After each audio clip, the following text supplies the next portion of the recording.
Alhamdulillah nahmaduhu wa nasta'inuhu wa nastaghfiruh wa na'udzu billahi min shururi anfusina wa min sayyiati a'malina may yahdihillahu fala mudilla lahu wa may yudlilhu fala hadiyalah.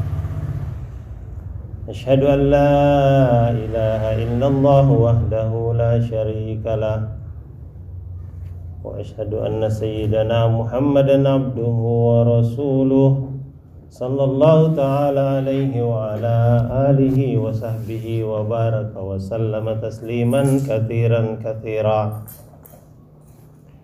Wa qala ta'ala ba'da a'udzu billahi minasy syaithanir rajim. Bismillahirrahmanirrahim. Wal mu'minuna wal mu'minatu ba'duhum awliya'u ba'd ya'muruna bil ma'rufi wa yanhauna 'anil munkar wa yuqimuna as-salata wa yu'tuna az-zakata wa yuti'una Allaha wa rasulahu ulaika sayarhamuhumullah innallaha azizun hakim. Wa qala alaihi salatu wassalam al-mu'minuna hayyinuna layyinuna kal jamalil anif in qida in qada in ini khala sakhratin istanakha. Kama qala alaihi salatu wassalam. Hadirin dan hadirat yang sama-sama dirahmati Allah Ta'ala, kita bersyukur Allah kumpulkan kita dalam satu majelis yang mulia, majelis untuk sama-sama ingatkan bekal akhirat. Karena dunia ini memang sementara, sebentar lagi akan berakhir. Saat ini kita berjalan di permukaan bumi, tapi tidak lama lagi kita akan berbaring di bawah permukaan bumi. Sekarang ini dunia nampak nyata, akhirat cerita. Tapi tidak lama lagi akhirat akan nyata dan dunia tinggal cerita. Ada orang sore-sore masih duduk di beranda, malam hari sudah berbaring di keranda. Saudara-saudara kita di Turki, mereka sedang tidur lelap, tiba-tiba rumahnya runtuh. Ada yang langsung tertimbun masuk kubur selamanya, bangun-bangun nanti di yaumil akhir. Ada yang terluka, ada yang selamat. Mereka berada dalam penderitaan yang keluar ketemu musim dingin menggigil. Kita ini bersyukur kita diberikan negeri yang aman, diberikan kampung halaman yang sejahtera. Kita tidak terkena musibah bencana. Maka ini harus kita syukuri.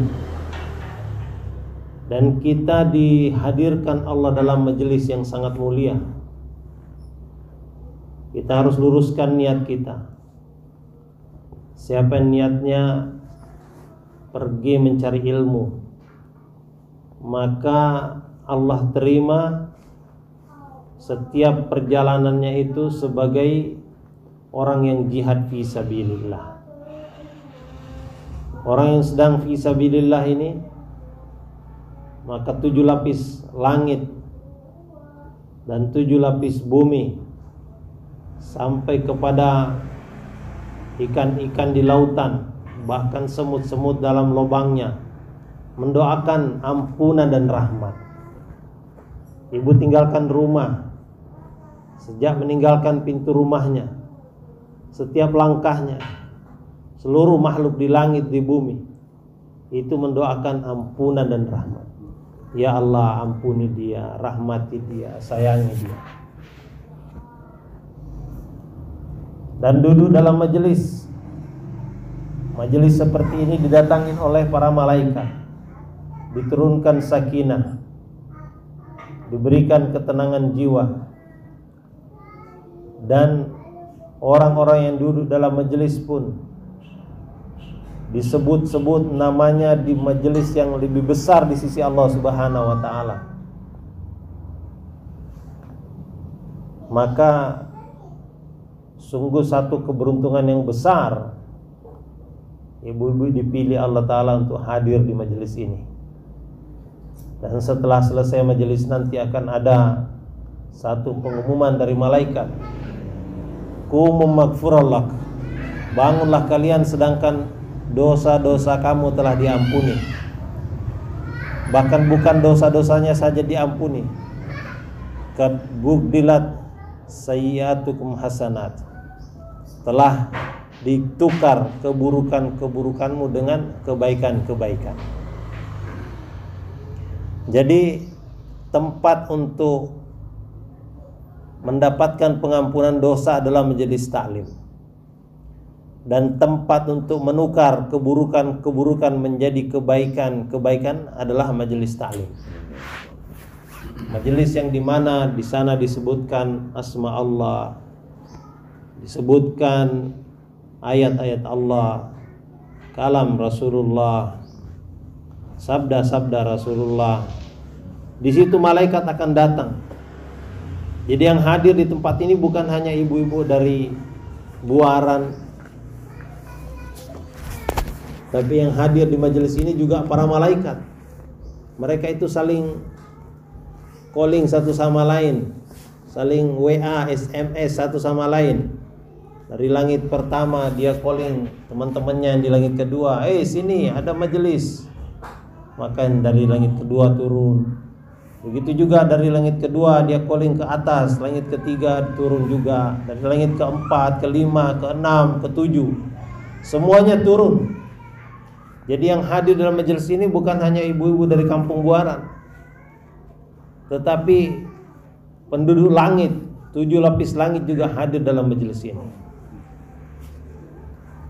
Sehingga dalam hadis diberitakan bahwa satu hari ada satu orang malaikat yang disebut malaikat jawal, malaikat tukang jaulah. Selesai majelis, malaikat ini naik menghadap ke hadirat ilahi.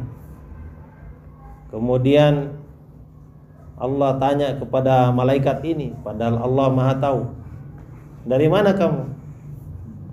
Maka dia katakan, ya Allah, aku baru menghadiri majelis di mana hamba-hambamu berkumpul. Apa yang mereka bicarakan di sana? Mereka bicarakan tentang keagunganmu. Apa yang mereka inginkan? Mereka inginkan surgamu. Lalu apa lagi? Mereka bicara tentang pedihnya siksa neraka. Lalu apa yang mereka inginkan? Mereka mohon kepadamu, jangan sampai mereka dimasukkan ke dalam neraka. Maka Allah Ta'ala berfirman kepada malaikat ini, wahai malaikatku, jadi saksilah engkau bahwa hamba-hambaku yang duduk dalam majelis itu, aku telah ampuni dosa-dosanya, dan aku akan memasukkan mereka ke dalam surga, dan aku akan selamatkan mereka daripada siksa neraka. Jadi hadirnya ibu-ibu dalam majelis ini adalah satu karunia Allah yang besar. Allah juga yang beri kekuatan, Allah juga yang memberikan karunia, Allah juga memberikan pengampunan, dan Allah juga yang merubah keburukan-keburukan menjadi kebaikan-kebaikan. Maka kita bersyukur. Di majelis ini kita saling bicara tentang bagaimana agar kita selamat dalam kehidupan dunia yang sementara dan kehidupan akhirat yang selama-lamanya. Dan kita diberi peluang untuk berjuang bersama suami. Ada orang-orang dahulu itu dia suaminya berjuang tetapi istrinya tidak ikut dalam perjuangan. Seperti istri Nabi Nuh, istri Nabi Lut. Dia tidak ikut dalam perjuangan. Lahir anaknya Kan'an. Maka walaupun Nabi Nuh ini seorang nabi yang besar, seorang rasul yang besar, bahkan seorang ulul azmi, yakni nabi dan rasul yang memiliki kemampuan khusus dan kedekatan khusus dengan Allah, hari-hari ditemenin Jibril alaihissalam, tetapi istrinya tidak taat kepada suami, maka anaknya tidak taat kepada ayah. Begitu hebatnya pengaruh seorang ibu terhadap anak, sehingga walaupun Nabi Nuh alaihissalam berdakwah malam dan siang 950 tahun, bukan 9 tahun, bukan 90 tahun, 950 tahun, mengajak manusia untuk taat kepada Allah. Tentu yang pertama kali dia ajak adalah orang rumahnya sendiri, istrinya sendiri, anak-anaknya sendiri. Tapi karena istrinya ini tidak taat kepada suami, maka anaknya tidak taat kepada ayah. Sehingga singkat cerita, ketika azab diturunkan Allah Subhanahu wa taala, banjir turun, maka keluar air dari tanur, dari dapur. Dari situ memancar api, dari tempat api itulah keluar air. Kemana mata memandang, dari situ air keluar. Orang memandang ke gunung, maka air keluar dari gunung. Orang memandang ke batu, maka keluar air dari batu. Orang memandang kepada pohon, maka keluar air dari pohon. Dalam waktu sekejap, satu negara tenggelam. Tetapi Nabi Nuh alaihissalam sudah diperintah Allah Ta'ala untuk siapkan perahu, siapkan kapal. Orang-orang yang beriman telah naik ke atas kapalnya. Dia telah melihat anaknya berenang-renang. Maka Nabi Nuh panggil, "Wahai anakku, marilah naik ke atas kapal." Ini anak karena dia sudah terbiasa tidak taat kepada ayah. Dari kecil diajarkan oleh ibunya untuk melawan ayah. Maka walaupun sudah berada di tengah lautan air bah yang begitu dahsyat, dipanggil ayahnya tetap menolak. Dia katakan, "Sa'awi ila jawadin." Saya akan naik ke atas gunung. Kata ayahnya, "Tidak, ini air bukan sembarang air.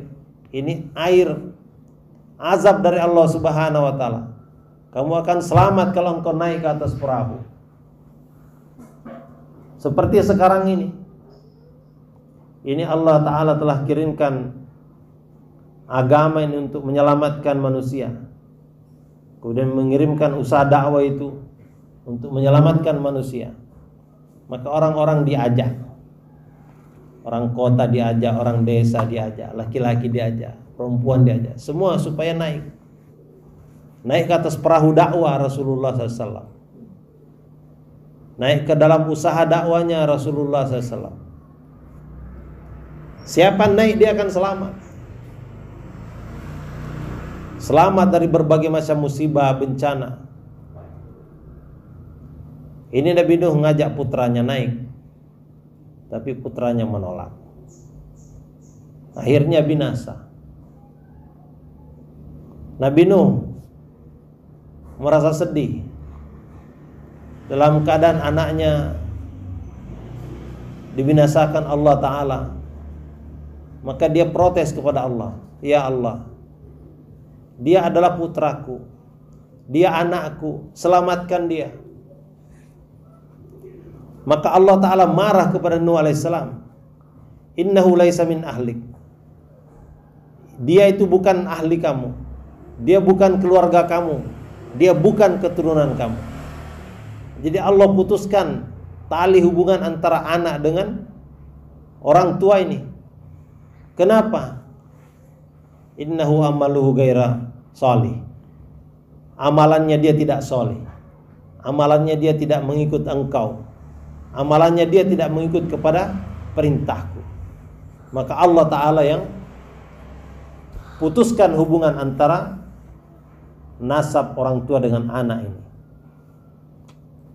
Maka ini adalah pelajaran yang besar, supaya kita mengambil iktibar dan hikmah. Sebaliknya dengan apa yang dilakukan Ibrahim alaihissalam bersama keluarganya. Ibrahim alaihissalam diperintahkan untuk membawa keluarganya ke satu lembah yang tidak ada penghuninya. Mereka pergi meninggalkan Palestina, dituntun oleh Jibril alaihissalam sebagai dalil. Istri dan anak berada di atas unta. Mereka pun berjalan melewati gunung dan lembah. Ketika tiba di sebuah wadi yang subur, maka Ibrahim alaihissalam merasa gembira. Mungkin disinilah Allah Ta'ala perintahkan agar kami dengan sekeluarga disuruh untuk membuka kawasan baru, komplek perumahan baru. Maka Ibrahim tanya kepada Jibril alaihissalam, wahai Jibril, apakah di sini perintah Allah? Jibril alaihissalam kan tidak, bukan di sini. Ayo jalan terus. Maka jalan lagi terus. Hari berlalu, malam berlalu. Siang panas terik, malam dingin menusuk. Naik ke atas gunung, turun lembah, melewati padang pasir yang tandus. Sampailah kepada satu lembah yang kiri kanannya itu adalah batu, tidak ada pepohonan. Maka Jibril alaihissalam berhenti. Ibrahim tanya, kenapa engkau berhenti wahai Jibril? Maka Jibril katakan, disinilah tempat engkau diperintahkan Allah Ta'ala meninggalkan istrimu. Maka Ibrahim pun menurunkan istrinya dan anaknya. Tapi dikatakan dalam sejarah belum sempat pasang tenda yang bagus, apalagi bikin rumah dari tembok atau kayu. Tiba-tiba datang perintah Allah Subhanahu wa Ta'ala kepada Ibrahim untuk meninggalkan istrinya. Maka saat itu juga Ibrahim naik ke atas unta. Siti Hajar heran, kenapa tiba-tiba suaminya pergi meninggalkannya, tiba-tiba berada di atas unta.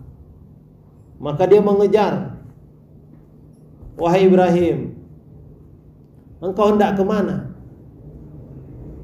Ibrahim alaihissalam diam membisu, tidak dapat berkata apa-apa. Dilarang berbicara oleh Allah Subhanahu wa Ta'ala. Maka dia tanya lagi, wahai Ibrahim, apa salah kami? Kenapa engkau tinggalkan kami di lembah yang kering kerontang seperti ini? Ibrahim alaihissalam tidak dapat berkata-kata. Dia tidak dapat menundukkan kepalanya pun untuk menatap istrinya di bawah. Dia berusaha menatap ke depan sambil menahan gemuruh yang ada dalam hatinya. Maka Siti Hajar faham pasti ada sesuatu yang terjadi terhadap suaminya. Dia tidak memaksa suaminya berbicara. Dia tidak memaksa suaminya untuk menjawab pertanyaannya. Bahkan dia memegang kaki suaminya. Kemudian dia katakan, wahai suamiku, apakah ini perintah Allah Subhanahu wa ta'ala? Dia tidak menunggu jawaban. Dia menjawab sendiri, kalau ini adalah perintah Allah Subhanahu wa ta'ala. Jangan khawatir suamiku, pasti Allah tidak akan menyia-nyiakan kami di sini. Pasti Allah akan jaga kami di sini. Pasti Allah tidak akan membiarkan kami di sini. Lega perasaan Ibrahim AS mendengar pernyataan istrinya. Maka segera dia balikkan untanya, kemudian berjalan perlahan-lahan menjauh dari lembah Mekah. Sekarang Siti Hajar berada dalam kebingungan. Ismail kecil, tidak punya selimut yang memadai, tidak ada makanan, persediaan air juga sedikit. Maka tidak lama kemudian air pun habis. Seorang perempuannya apabila tidak minum air, maka air susunya juga tidak akan keluar. Kehabisan air minum, kehabisan air susu. Ismail mulai meronta-ronta, mulai kelaparan, mulai kehausan. Siti Hajar semakin kebingungan. Maka dia mulai berdiri, diletakkan anaknya di bawah, menengok ke kiri dan ke kanan. Di sebelah kanan ada gunung yang terbuat dari batu, maka dia berlari ke sana. Bukit Safa. Naik, mengharapkan ada kafilah yang lewat, sehingga dia bisa berteriak minta tolong. Ternyata tidak ada. Maka dengan lunglai dia berjalan ke arah bukit yang sebelahnya, Bukit Marwah. Jaraknya hampir setengah kilometer. Dia naik ke Bukit Marwah, melihat apakah ada kafilah yang lewat. Tetapi tidak ada juga. Hatinya semakin gundah gulana. Ismail menangis meronta-ronta di lembah bawah. Dia lari lagi ke Bukit Safa. Tidak ada juga siapa-siapa. Balik lagi ke Marwah. Tidak ada siapa-siapa. Bolak-balik sampai 7 kali.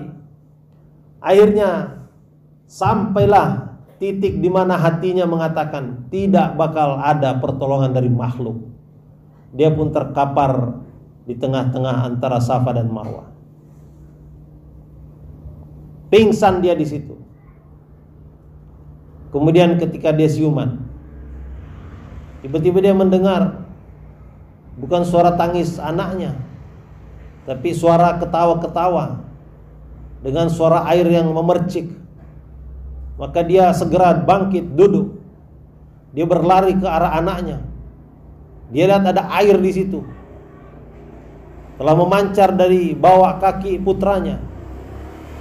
Maka segera dia membuat bendungan kecil, kemudian berteriak, zam, zam, zam, zam, artinya berkumpullah, berkumpullah. Maka air itu pun berkumpul di situ. Segera pun dia minum. Segera dia minumkan putranya. Segera dia mandikan putranya. Semua keperluan-keperluan yang berhubungan dengan air dia selesaikan. Begitulah kuasa Allah Subhanahu wa ta'ala. Di padang pasir apabila ada air, maka ada sejenis burung yang akan terbang. Yang akan terbang berputar-putar di bawah, di atas air itu. Dan kafilah yang melewati padang pasir mengenal Apabila ada burung sejenis itu, maka pasti di tempat itu ada air. Maka kafilah pun mulai membelokkan arahnya. Mereka melihat siapakah yang punya air itu. Dia lihat ada seorang perempuan bersama seorang bayi laki-laki. Maka mereka mulai mendekat, meminta izin untuk mengambil air. Siti Hajar persilahkan, tetapi dengan syarat harus ditukar dengan makanan. Maka orang itu pun menyerahkan makanannya, kemudian mengambil airnya, dibawa pergi. Tersiar di tengah gurun pasir, wah di lembah itu ada air. Kalau kamu mau ambil airnya, maka kamu harus tukar dengan makanan. Maka kafilah-kafilah dagang yang lewat tempat itu mulai datang membawa makanan ke sana. Ada yang membawa pakaian, ada yang membawa kain-kain, dan ada yang minta izin untuk tinggal di sekitar kawasan itu. Diizinkan oleh Siti Hajar alaihissalam. 4 tahun kemudian Ibrahim alaihissalam diizinkan untuk menengok keluarganya. Jadi nisabnya itu bukan 40 hari, bukan 4 bulan, tapi Ibrahim alaihissalam nisabnya itu 4 tahun. Dan dia dipersilahkan hanya menengok dari jauh, tidak boleh mendekat, tidak boleh menegur.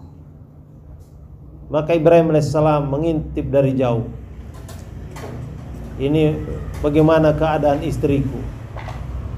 Ternyata dia lihat ada kemah-kemah di sekitar perkampungan tempat istrinya ditinggal. Maka dalam hati dia katakan, alhamdulillah, Allah jaga istriku. Tempat yang tadinya kering kerontang sekarang telah menjadi komplek perumahan. Maka dia pergi. Dia tinggalkan istrinya dan anaknya dalam keadaan hati lega. Ismail kecil mulai tumbuh. Dia bermain-main dengan temannya. Dia melihat temannya bermain bersama ayahnya. Ayahnya menggendong anaknya. Ismail tidak ada yang menggendong. Maka dia mulai bertanya kepada ibunya, wahai ibu, di mana ayah? Maka ketika mulai bertanya, wahai ibu, di mana ayah? Maka saat itu ilmu yang diajarkan Ibrahim alaihissalam kepada istrinya, yakni ilmu mendidik anak, itu langsung diterapkan oleh Siti Hajar. Siti Hajar berkata kepada putranya, wahai anakku, ayahmu berjuang di jalan Allah. Kata ayahmu, Allah yang menciptakan langit. Kata ayahmu, Allah yang menciptakan bumi. Kata ayahmu, Allah yang menciptakan gunung. Kata ayahmu, Allah yang menciptakan lautan. Seluruh perkataan Siti Hajar ini selalu dimulai dengan kata ayahmu, kata ayahmu. Sehingga walaupun Ibrahim alaihissalam tidak ada di samping putranya, Ismail alaihissalam tidak berada di samping ayahnya, tetapi Ismail itu begitu akrab dengan ayahnya. Kenapa? Karena kehebatan seorang ibu yang bernama Siti Hajar, yang pandai mendekatkan ayahnya kepada anaknya. Kata ayahmu, kata ayahmu. Sebenarnya ini adalah rahasia pendidikan. Orang-orang pendidikan itu paham kenapa di dalam madrasah-madrasah, di sekolah-sekolah senantiasa disebutkan qala Allah Ta'ala, qala Rasulullah. Karena anak-anak ingin didekatkan kepada Allah, ingin didekatkan kepada Rasulullah. Sehingga anak-anak itu senantiasa merasa ditatap oleh Allah, senantiasa ingin mengamalkan sesuai dengan sunnah Rasulullah. bagaimana cara makan, ikut cara Rasulullah. Bagaimana cara minum, ikut cara Rasulullah.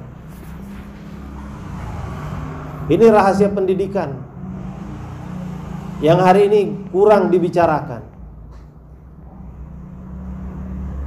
Ini di sekolah diajarkan, dibacakan hadis Nabi, keutamaan sunnah. Nabi SAW bersabda, "Man tamassaka bi sunnati inda fasadi ummati falahu ajru mi'ati syahid." Siapa yang berpegang teguh kepada sunnahku di tengah umat yang fasad, maka baginya pahala 100 syahid. Dalam minum saja itu ada 6 sunnah. Artinya ada 600 pahala syahid. Nabi mengajarkan kepada kita, minum itu yang pertama kali dilakukan adalah pegang gelas dengan tangan kanan. Memegang gelas dengan tangan kanan ini sunnah, pahalanya 100 syahid. Kemudian yang kedua, duduk. Duduk ini juga pahalanya 100 syahid. Satu-satunya air yang boleh diminum sambil berdiri adalah air Zam-Zam. Para ahli kedokteran telah menemukan bahwa minum sambil berdiri itu membuat satu jenis pompa yang ada di dalam bodi manusia ini itu tidak akan terbuka, yakni akan tertutup. Namanya Springer. Springer ini kalau orang minum berdiri tidak akan terbuka, sehingga minum sambil berdiri itu membuat air yang kita minum akan masuk dengan kuman-kuman yang ada, bakteri-bakteri yang ada.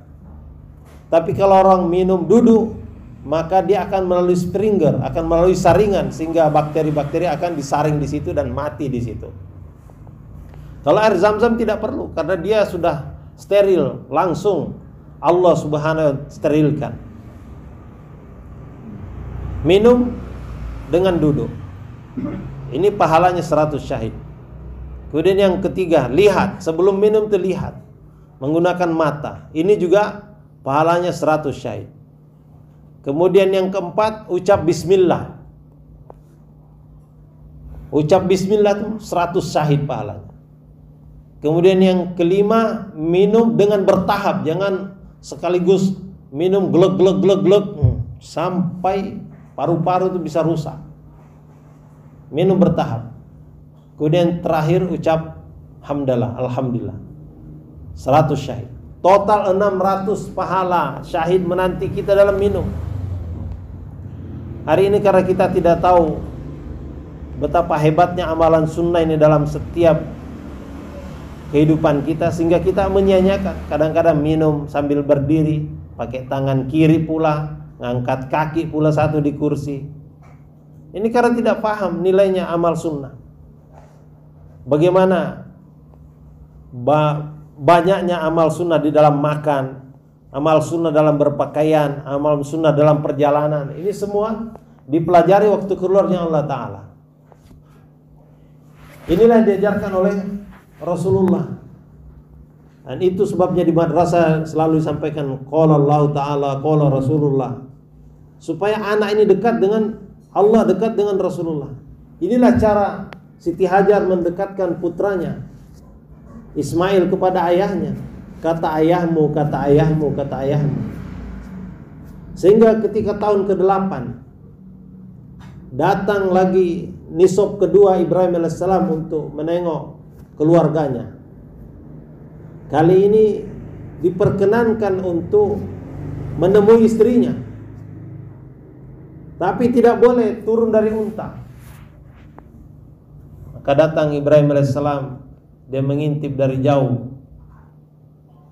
Ketika Ismail anaknya pergi berburu, ini sudah mulai besar, umurnya sudah 8-9 tahun. Dia sudah tidak cengeng berada di samping emaknya terus menerus.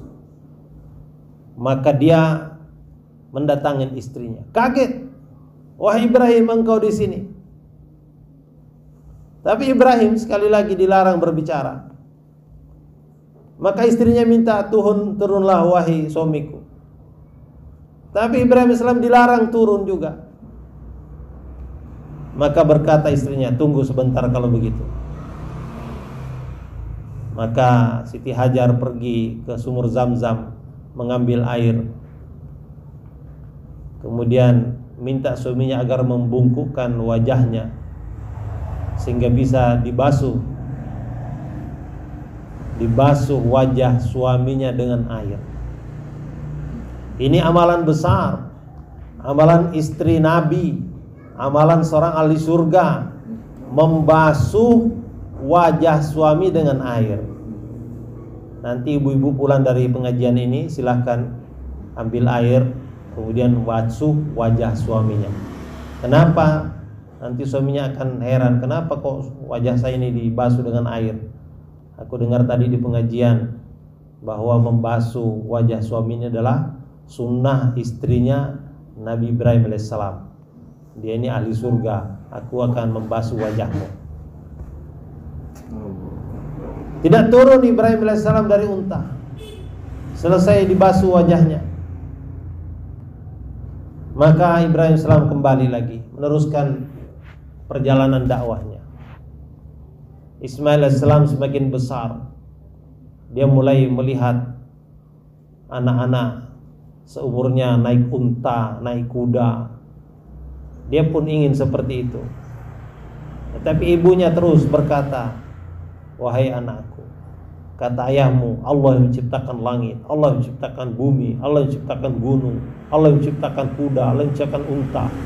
Setiap peristiwa terjadinya karena Allah Subhanahu wa ta'ala. Terus dia bicara tentang Allah, tetapi dengan menggunakan kata ayahmu. Masa berganti. Tahun ke-12 datang lagi Ibrahim alaihissalam.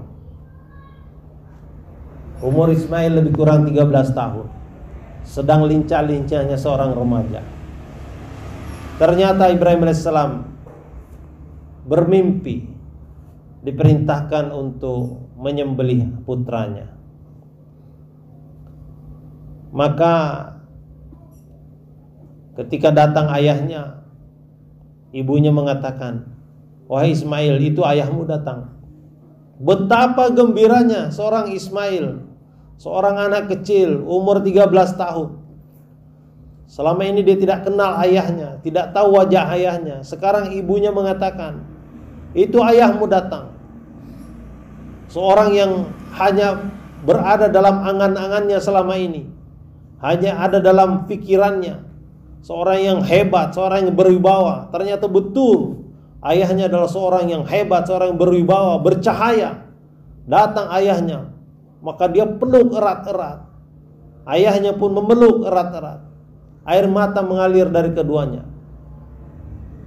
Setelah duduk sebentar, maka Ibrahim alaihissalam bercerita, minta pendapat putranya. Wahai putraku, aku bermimpi, aku diperintahkan Allah untuk menyembelih engkau. Bagaimana pendapatmu?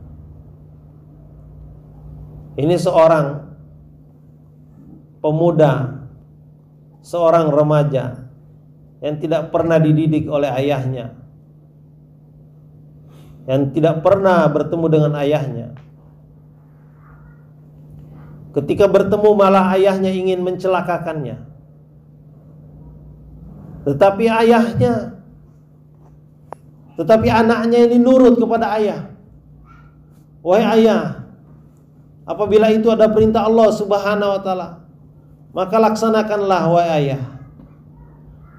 Engkau akan mendapati aku sebagai orang yang sabar.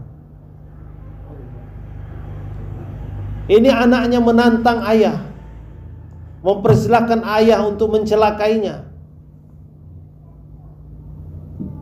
Berbeda dengan Kan'an yang dipanggil ayahnya untuk diselamatkan naik di atas perahu. Ini anak berada di hadapannya, ingin dicelakakan oleh ayahnya, tapi dia menyerahkan diri. Siapakah yang berperan di sini? Ini adalah peran seorang ibu. Seorang ibu yang senantiasa mendidik anaknya untuk taat kepada ayah, maka walaupun ayahnya ingin mencelakakan, maka dia selamat. Dia taat. Walaupun ayahnya ingin mencelakakan, dia taat. Tapi kita sudah tahu ending ceritanya. Bagaimana ketika Ismail alaihissalam itu digantikan oleh Kibash, digantikan dengan kambing Kibash, dan diterima korbannya keluarga Ibrahim ini. Dan inilah yang menjadi syariat haji maupun umrah. Orang yang datang ke Mekah itu tidak akan sah umrohnya apabila tidak mengikuti jejak daripada Siti Hajar, melakukan tawaf, sa'i antara Bukit Safa dan Marwah. Betapa berharganya, betapa mulianya pengorbanan seorang wanita yang ditinggalkan oleh suaminya untuk berjuang di jalan Allah Subhanahu wa taala. Begitulah ibu-ibu hari ini, apabila ditinggalkan suaminya untuk keluar jalan Allah Subhanahu wa taala, sebenarnya Allah ambil alih semua urusan keluarganya. Sampai-sampai dalam sebuah hadis diceritakan, satu hari Aisyah begitu gembira, begitu sumringah wajahnya, sehingga Nabi heran. Nabi tanya kepada Aisyah, "Wahai Aisyah, bagaimana engkau nampak begitu gembira hari ini?" Kata Aisyah, "Ya Rasulullah, bagaimana aku tidak gembira? Rasul Allah, kekasih Allah ini ada di rumah Aisyah." Maka Aisyah katakan, "Wahai Aisyah, ada orang lebih gembira daripada engkau." Lah siapakah itu? Yaitu orang-orang yang ditinggalkan suaminya keluarnya Allah Subhanahu wa taala. Ini sekarang yang ada di rumahmu adalah Rasulullah. Tapi wanita-wanita yang dikeluarkan, wanita-wanita yang ditinggalkan suaminya keluarnya Allah Subhanahu wa taala, yang ada di rumahnya adalah Allah taala sendiri. Makanya orang yang keluar itu doanya adalah, Allahumma antas sahibu fis safar wal khalifatu fil ahli. Wahai Allah, engkau adalah sahabat dalam perjalanan dan pengganti kepada keluargaku di belakang.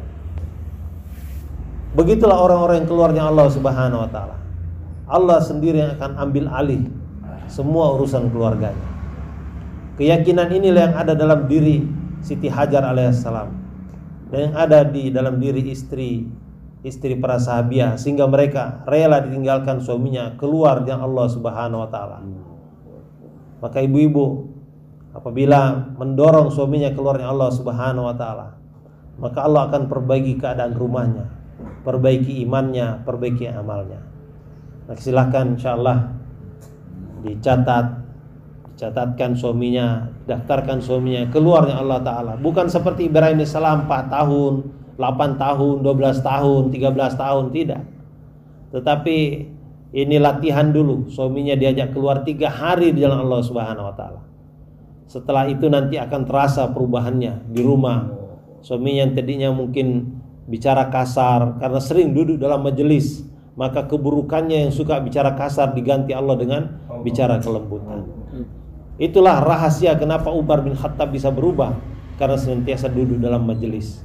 Hari ini majelis-majelis yang diduduki oleh para lelaki kadang-kadang majelis lalai, majelis di pos ronda, majelis di bawah pohon jamblang, majelis di bawah pohon pisang, di bawah pohon kecapi. Nah sekarang kalau dia keluar 3 hari yang Allah Ta'ala, maka majelisnya itu majelis agama, majelis yang didatangin oleh para malaikat. Maka silakan ibu-ibu tuliskan, daftarkan suaminya untuk diajak keluar 3 hari yang Allah Subhanahu wa taala. Semoga Allah terima insyaallah. Subhanallah dan subhanallah. Cam